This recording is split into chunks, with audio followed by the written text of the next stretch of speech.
Buonasera da Sicilia 24, questi i principali argomenti. In Sicilia la disoccupazione galoppa con punte del 40% a Caltanissetta, ma sono introvabili muratori, camionisti e commessi. Intanto a Roma sono alcune decine di migliaia alla manifestazione organizzata dalla CGIL. Landini, il lavoro tiene in piedi il paese, il governo ci ascolti.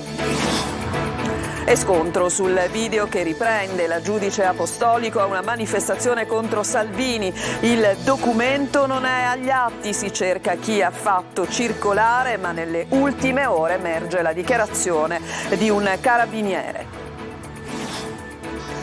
A Palermo è pioggia di multe per chi non rispetta la differenziata e lo scempio dei rifiuti in strada e dei cassonetti dati alle fiamme da cittadini esasperati.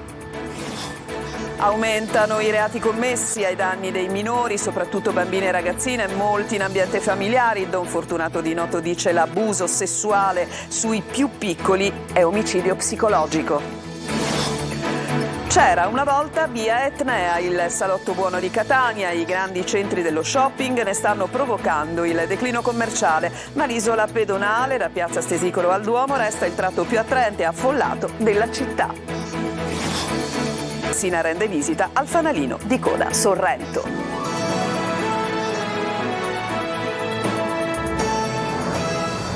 Ancora ben trovati dal nostro telegiornale. Prima dei nostri servizi, in apertura, il telegiornale rivolge l'attenzione alla guerra improvvisamente scoppiata in Medio Oriente. Un attacco inaccettabile, violento di Hamas contro Israele, ha detto così il governatore Schifani, che sconvolge tutte le coscienze. Massima solidarietà da parte del governo regionale nei confronti di un popolo che lotta con grande dignità per sopravvivere. Questo appunto il presidente della regione.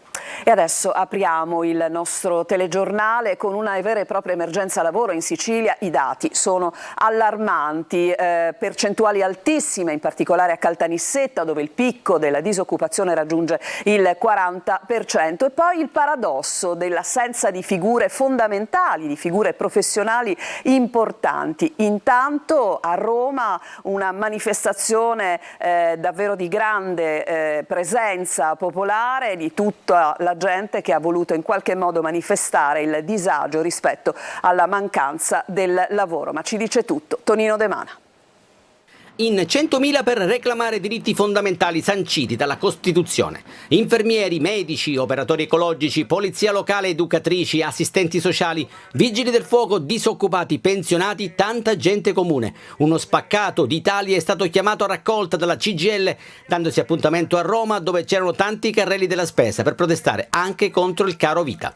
È la piazza di chi paga le tasse e va ascoltata. Ha esordito così il segretario generale Maurizio Landini, che dal palco di piazza San Giovanni ha lanciato l'ennesimo grido d'allarme. È il lavoro che tiene in piedi questo paese, il governo ci ascolti, per poi sollecitare l'introduzione del salario minimo per contrastare le paghe da fame. La via maestra, insieme per la Costituzione, è stata occasione per parlare di diritti molte volte traditi o calpestati. C'è stata una prostituzione morale sul corpo sacro della Costituzione, ha spiegato Don Luigi Ciotti. Servono scelte politiche democratiche giuste, diversamente dobbiamo essere una spina propositiva per chi non fa le cose giuste. Sicilia, degnamente rappresentata con oltre 1000 partecipanti della CGIL, buona parte dei quali provenienti dalle province di Catania, Palermo e Messina. L'isola si conferma però terra di paradossi, mentre si scende in piazza per il lavoro che non c'è. La disoccupazione in Sicilia è al 17%. Uno studio del CGA di Mestre rivela che non si trovano camionisti, muratori e commessi. Quasi la metà delle imprese di trasporto non è infatti riuscita a trovare conduttori di mezzi pesanti e camion da poter assumere, e mancano all'appello anche gli addetti delle pulizie. Quasi una beffa se si considera che Caltanissetta 40,5% e Siracusa 38% fanno registrare preoccupanti numeri alla voce disoccupazione. Ed è ancora scontro sul video che riprende la giudice Apostolico a una manifestazione contro Salvini registrato 5 anni fa. Il documento non risulta agli atti. La Lega vuole la testa del magistrato Luca Ciliberti. Il video pubblicato sui social dal vice premier Matteo Salvini, nel quale il giudice Iolanda Apostolico compare fra i manifestanti pro-migranti il 25 agosto del 2018 nel porto di Catania, potrebbe finire presto sul tavolo del procuratore capo di Roma dopo l'esposto di Alleanza Verdi e Sinistra. L'ipotesi, formulata dagli stessi firmatari dell'esposto, è che sia stato violato il segreto d'ufficio. 90 minuti di filmati ripresi alle spalle del cordone della polizia che stava di fronte a chi protestava. La questura etnea ha negato che il video sia fra i documenti d'ufficio collegati alla manifestazione di quella sera e che all'epoca fra i partecipanti sia stata identificata la magistrata, riconosciuta nel frame dal deputato Anastasio Carrà, vice segretario della Lega in Sicilia, e oggi tra i primi sospettati tra coloro che potrebbero aver girato il video a Salvini.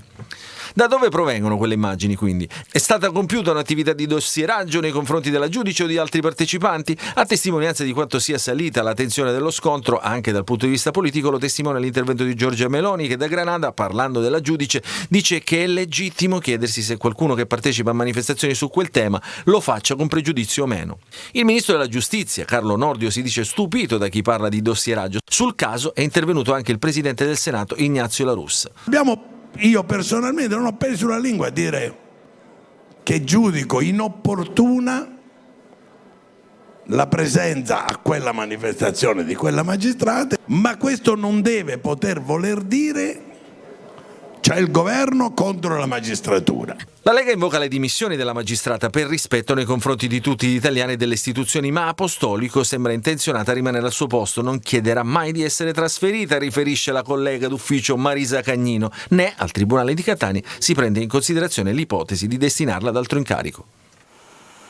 E sull'argomento c'è un importante aggiornamento da una notizia dell'ultima ora. Sarebbe stato un carabiniere a girare il video che riprende la giudice Apostolico ad una manifestazione del 2018 al porto di Catania sui migranti. Secondo quanto si apprende da fonti qualificate, sarebbe stato lo stesso militare a riferire spontaneamente ai suoi superiori che 5 anni fa aveva girato quelle immagini con il cellulare senza alcuna finalità.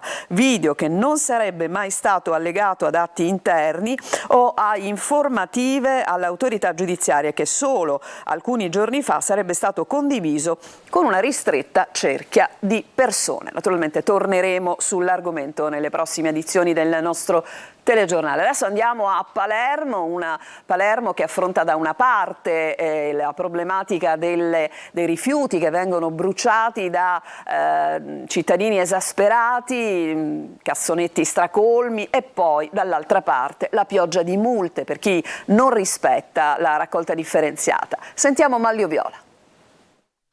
Rifiuti che bruciano da un lato, pioggia di multe dall'altro. È una situazione difficile quella di Palermo. Si tratta di uno dei grandi temi rimasti incompiuti rispetto al programma di 5 emergenze identificato dal sindaco in campagna elettorale.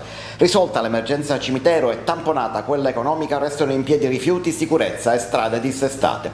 Così allo Zen di Palermo tornano gli incendi appiccati ai rifiuti dopo qualche giorno di tregua. Nella notte scorsa alcuni roghi hanno interessato il quartiere, fiamme e fumo a catasse di spazzatura abbandonate per strada o all'interno di cassanetti ormai traboccanti. Se da una parte incidono gli abbandoni indiscriminati, dall'altra c'è sempre qualche problema anche nella catena della raccolta dei rifiuti, un servizio perennemente sul filo dell'emergenza per le più svariate motivazioni.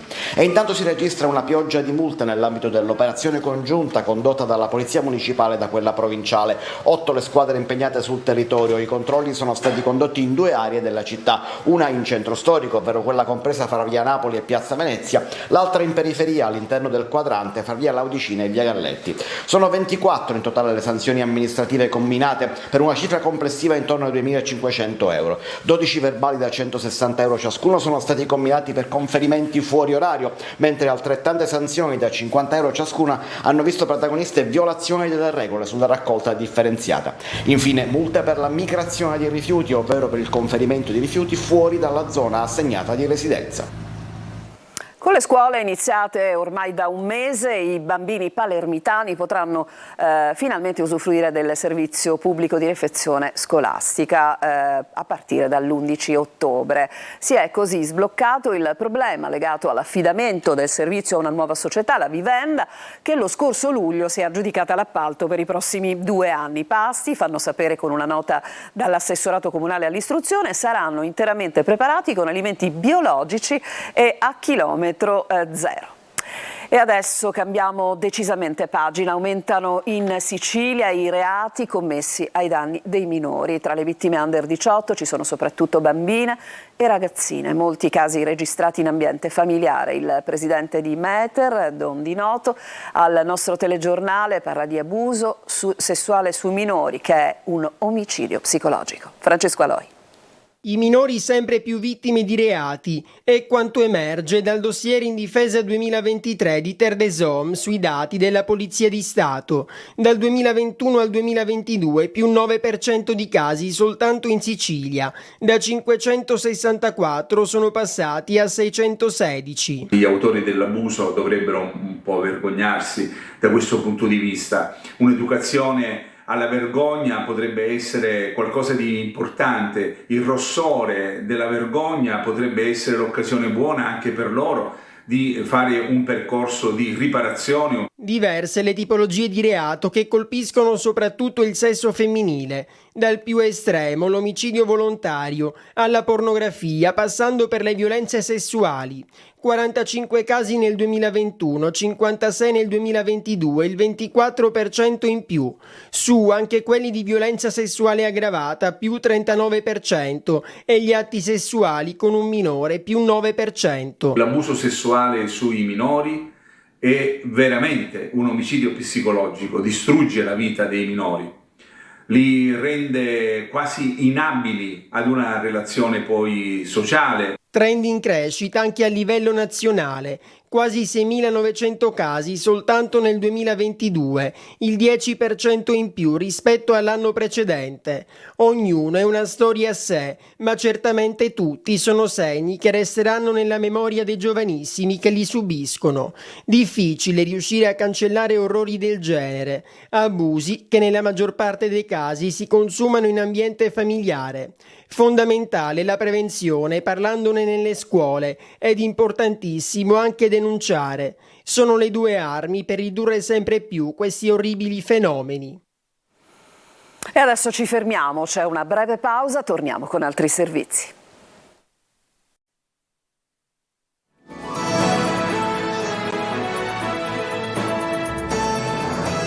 Seconda parte di Sicilia 24 a Brucoli, siamo nel Siracusano in occasione del convegno nazionale di Fratelli d'Italia dedicato alle eccellenze del turismo. Il ministro della Cultura San Giuliano annuncia un nuovo polo museale a Catania. Sentiamo Luca Ciliberti.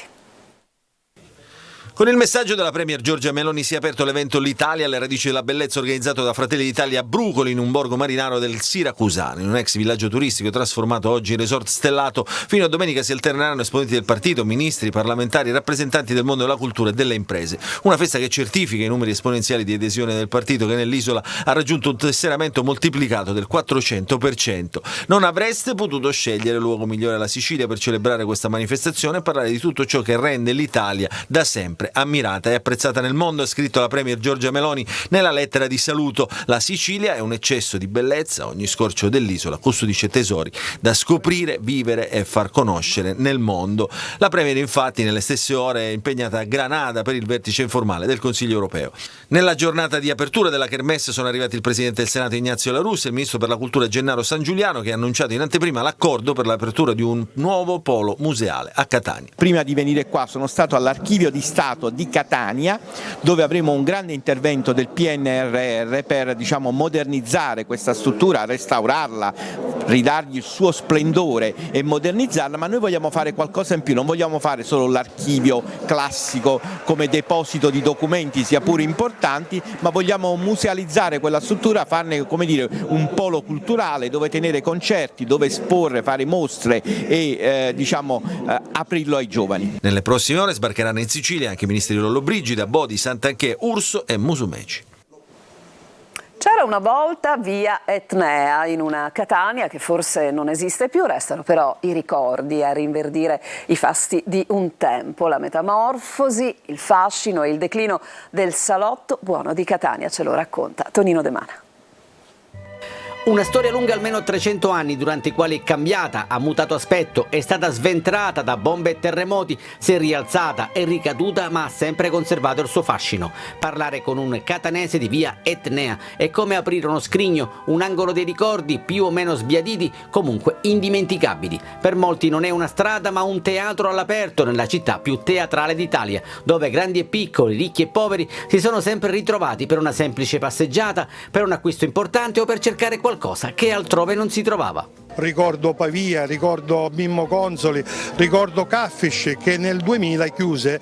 Ovviamente ci fu il boom anche degli anni 80 del jeans, che fu l'apice di quel momenti che i ragazzi portarono come moda. Una Catania che forse non esiste più, ma che resta nel cuore, nella mente, attraverso i ricordi che vengono tramandati di generazione in generazione. Passeggiavo qua con mia mamma, mio papà, si passeggiava per dire, si comprava un gelato, si mangiava, c'erano gente che vendevano i semi, quelli bristoliti.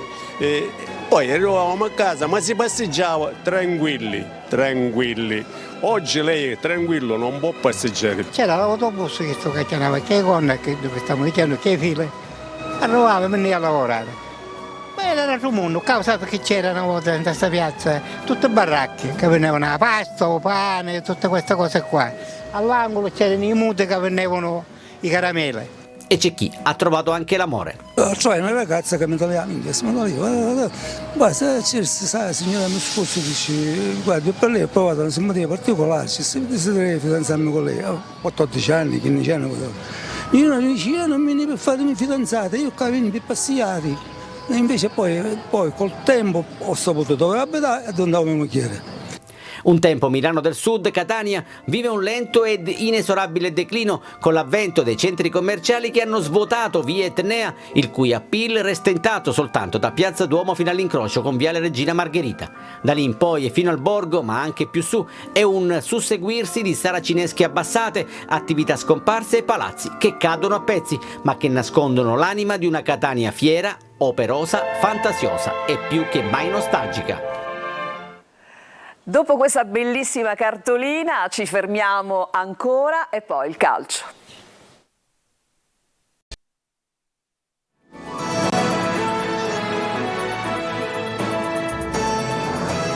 Il calcio in chiusura di telegiornale con il Palermo che continua a vincere. I rosanero battono fuori casa il Modena 2-0 e così consolidano il secondo posto in classifica di Henderson e Mancuso, le reti del loro successo. Marco Gullà. Il Palermo è inarrestabile, rosanero che sbancano anche adesso, sosta di campionato, i rosanero si godono il Magic Moment. Andiamo alla Serie C, il Catania domani affronterà in casa il Latina. Dopo le vittorie di Caserta in Coppa col Messina, gli atnei cercano adesso il tris. Tabiani farà affidamento sullo stesso 11 domenica scorsa. Al Massimino ci sarà anche Pelligra. Marco Carli. Catania Latina con Pelligra allo stadio. Il presidente rossazzurro annuncia la sua presenza ringraziando i tifosi che hanno sottoscritto in totale quasi 14.000 abbonamenti. Uno splendido esempio di partecipazione, dice Pelligra, ed in effetti il dato numerico colloca la tifoseria etnea immediatamente alle spalle delle big di Serie A. Un Massimino come sempre gremito farà dunque da cornice ad un match importante per il Catania che vuole dare seguito a quanto fatto vedere a Caserta e in Coppa con il Messina. Intanto gli etnei devono fare i conti con le bizze del calendario della Lega Pro che, data l'indisponibilità attuale dello stadio Fanuzzi di Brindisi, dispone il rinvio di 2 giorni del match fra i pugliesi e la Juve Stabia e il contemporaneo slittamento della gara fra Stabiesi e Catania, originariamente prevista per il 14 ottobre e che si giocherà invece domenica 15 alle 14. Il tutto farebbe spostare il recupero fra Brindisi e Catania al 1 novembre con un calendario intasatissimo per i rossazzurri, attesi poi a Potenza e a Cerignola e dunque con 3 trasferte di fila in campionato in 12 giorni e una partita in casa ma in Coppa contro il Picerno l'8 novembre. Questo è il futuro, ma intanto c'è il presente che si chiama Latina. Tabiani ancora le prese con le assenze. I primi a tornare dovrebbero essere Rizzo, Dubizcas e De Luca, ma dalla settimana prossima ci sarà invece Zanellato, formazione iniziale probabilmente uguale a quella di Caserta con Marsura dal primo minuto al posto dello squalificato Bocic. Dobbiamo avere la forza di considerare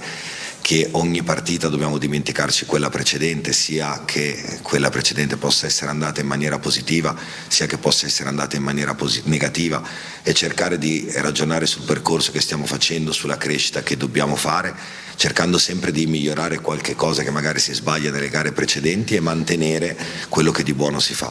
Catania Latina, fischio d'inizio domenica alle 16:15, come sempre sarà seguita da Telecolor con diretta stadio, 3 ore live, un ricco prepartita di mezz'ora, il commento con collegamenti dal Massimino durante il match e poi il post gara con le interviste ai protagonisti.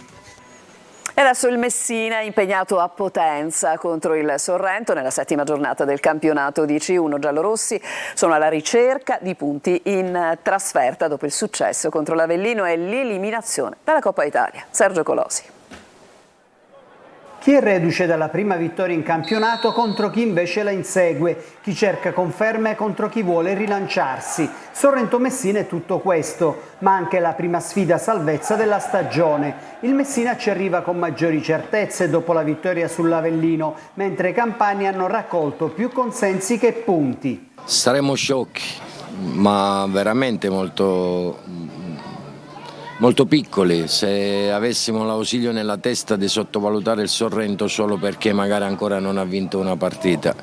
Sorrento per me è la squadra che gioca meglio di tutti a calcio, ha raccolto meno rispetto a quello che ha prodotto dentro al campo, ma sono convinto che verrà fuori. L'unico assente è Polito, fermato per un turno dal giudice sportivo. Convocati Franco e Giunta, confermato l'11 di domenica scorsa contro l'Avellino. Adesso abbiamo la fortuna di poter anche reintegrare Giunta oltre che a Franco, e quindi anche se non sono in una grandissima condizione, però sono uomini che possono dare sempre qualcosa in più.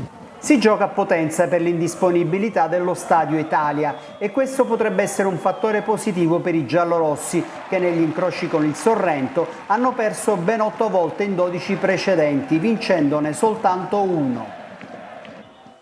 Con questo servizio si chiude questa edizione di Sicilia 24. A tutti voi grazie per l'attenzione e buona serata.